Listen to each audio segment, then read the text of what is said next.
Hello, Eternum, and welcome to KOTT News, Eternum's #1 source for news. And this is the War Report. Dynamic change in the history of Eternum last night as the syndicate members of JDB's Kitchen re-secure the northern deep forests of Brightwood. And the Marauders of EP Town blow through the defenses of the Covenant in the northern mountain ranges of Mourningdale. KOTT news crews were on the scene all night and spoke with company leadership, starting in Greyvale. Congratulations on your victory here in Mourningdale, successfully recapturing a territory in the name of the Marauders, making sure that you're not off the island for long. How do you feel about your victory over in rapid fashion? I mean, it's hard to feel too good about, a 5-minute win. I mean, but it's nice to be back on the map, to be honest. I think they struggled to have a proper defensive roster because they had a war at the same time, or like a defensive war, right? So they can only use the cooldown ones. Indeed. OPR Esports, it's no secret that they're the JV squad of outcasts, but they tend to want to fight their own fights. Yeah, I know. They tend to want to fight their own fights, so they tend to try to make sure that they can hold their own when they can hold their own. But nevertheless, here we are. Soon the laws of armed conflict to be changed such that everyone will have to scramble to declare on their own as they do. Are you looking forward to those adjustments as they come to light? Yeah, well, I was looking forward to improving and seeing how the game changes, right, with like the new patch coming in and figuring out how our arm is going to look going forward. So I'm looking forward to what the future holds. I mean, hopefully it's good things. Indeed. I suspect that those changes will draw in more refugees to the island, and with that will come the opportunity for more recruitment, especially for the Marauders, as people will come to the island and see that that's where the challenge will be. And those people who strive for that challenge will be Marauder-type people. So I look forward to seeing how you will recruit and then begin to grow your armies. I'm sure you do as well.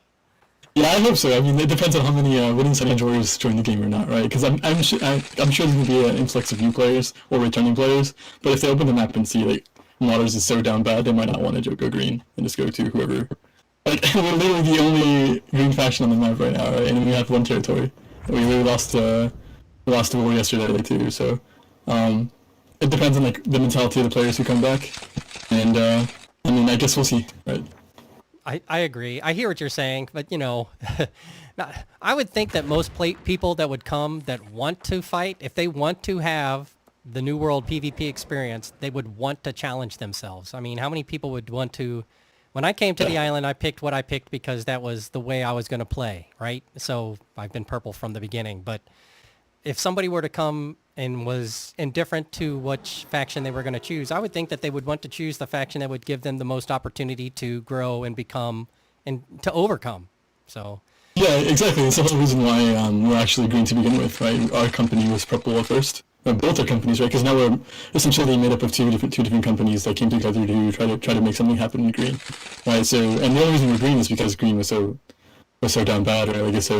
Like it has no PvP scene, right? So that makes it like difficult for us as well. It's kind of like it makes it worse, the fact that we have nobody else to help us out on green side, right? Because you can only mark green consistently, right? Because you can't rely on consistent purple marks. If you're rolling a purple company, then you can no longer ask purple to help you out, right? And same thing with yellow. Right, you'd have to be very selective about the the factional alliances you make if you're going to be fighting against them. I totally understand that. Yeah. Well, my friend, I know in a fight that's that short, there's hardly an opportunity for anybody to stand out, but was there anybody who might have in their moments out there? I mean, I do want to give a few shout-outs. Maybe not this war, but in previous wars. I mean, our shot caller does a lot of work. Drem, he's a beast, a good shot caller.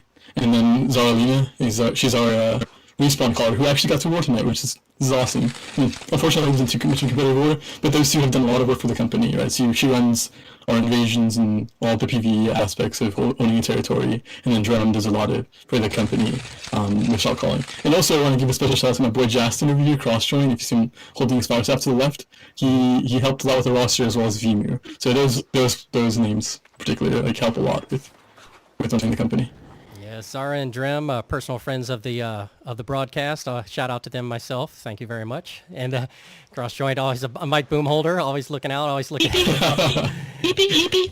Later during payouts, JDB leadership stopped to let KOTT News know how they felt about the fight and the upcoming changes to the laws of armed conflict. Congratulations on your victory in Brightwood tonight, dividing up the outcasts so that they now have to cross your territory if they want to get their supply lines running. How do you feel about your victory?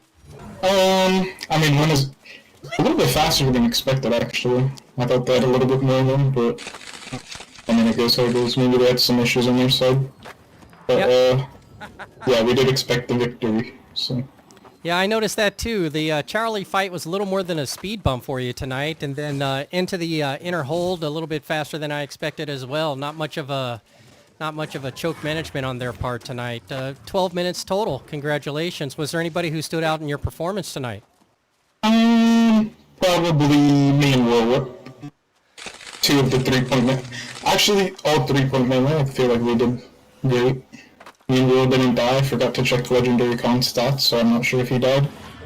And not dying on point is pretty big because it keeps the tick going. Yeah, you're not wrong. I can't take it away from you tonight. You two definitely stood out. The 3, I should say. Good job all around. I noticed that you guys were, JDB in general, were laying low recently, kind of keeping an eye on the rules of armed conflict being changed. Are you looking forward to the new adjustment to the rules that are coming down the pipe? Oh yeah, hopefully it prevents like double decks and stuff like that. We obviously don't want to like be a monopoly and just own everything, but we also would like to have enough territory to make money for all the good players we have in our company. Well, in addition to having tower claims as the primary method of declaring in the future, there's going to be some new weaponry and some new mounted travel, so you'll be able to get to those tower in faster fashion. What of those 3 things are you most excited about, would you say? Probably the pushes, because we know pushing is like some of the most annoying thing in the game to get wars. Especially if you don't have people that are dedicated to log on and do missions. So pushing being like 45 minutes long is a big W. You think we might see you out there in some open world combat more often then? Definitely. Well, I know you've got some VODs to go look at. Well, maybe not as quickly as it was over. Are you have any intentions to go out and start fighting again right away, or are you going to let things kind of play out as they do until the rule implementations come in next week? I mean, yeah, we'll probably lay low for a bit. I mean, as the server looks, it's pretty much us, outcasts, and then maybe Eleatell, but we definitely would like to make as much gold as we can before patch, but then also like allow outcasts to make gold for their players as well, since they're about. It wasn't all angst and anguish last night as star-crossed romance blossomed between Bulbenstein and Butterstuff in global chat.